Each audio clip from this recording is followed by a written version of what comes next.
surprising place listed as the most what? Livable city in the country, one of the most livable, Portland, Oregon, and they say it is a national hub for child sex trafficking. Why Portland though? Well, the part of Portland most of us never see is that there's a place called 82nd Avenue, and that's where we went for our story. And along that strip, there are more than 100 strip clubs and massage parlors. And police think, because they have the largest legal commercial sex trade in the country per capita, more than Vegas, that allows a lot of children to kind of fall victim. Tell me about some of the girls you met. We met one girl who's 15 years old. She started being forced to prostitute at age 13. I went to a strip club and danced or whatever. Wait, you danced at a strip club? Yeah. And you were how old? 13. Had you walked in heels before even all this? Like little heels to go to church because I was big on church before this. Age 13, she walked through the back door of one of these strip clubs we were talking about and danced. And she hated it, and she was upset, and she turned and she said, "I'm done, I need out of here." And the guy said, "Not till your shift ends." And she said, "What shift? I don't work here." And they said, "Well, you do now."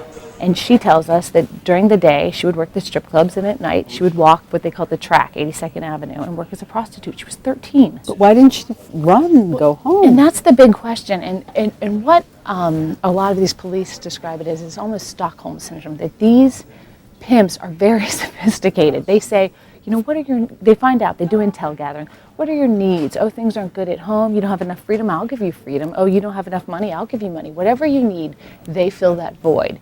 They separate them from their families. They push them aside. And then slowly but surely, there becomes problems with the family.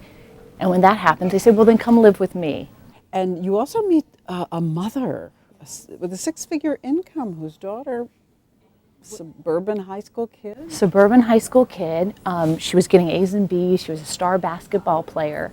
And in their home, and she's very forward about this, they were going through a divorce. Dad wasn't around, and she meets a guy on the subway system in the Portland called the Max, and he pays her a lot of attention. He makes her feel good about herself. And it turns out he was a pimp. And she started prostituting. And this mother, as you said, six-figure salary, professional, was spending her life savings. She couldn't work. She was trying to find her daughter. Where is she? What's she doing? When she did find her, trying to convince her to leave. She was terrified to leave. Was she walking the street? She was walking the streets. He would put her in shoes that were too small. She had blisters this thick when I saw her a month later. He wouldn't let her come in unless she had money. He would leave her out freezing in the cold. He would make her have sex with all of his friends. And how old was she? 16. It's inconceivable that this is happening in Portland right alongside the rest of the community.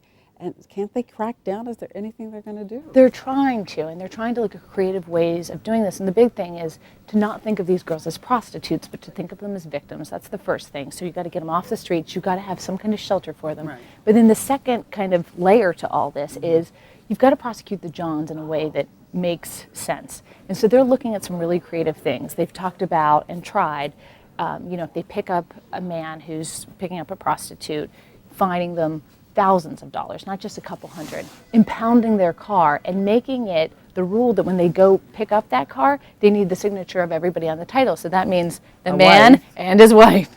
And those so really going after the Johns, but also working with these girls because they're terrified to get them into shelters, to get them safe. Well, see it tonight and tomorrow night. 2 nights in Portland. Exactly.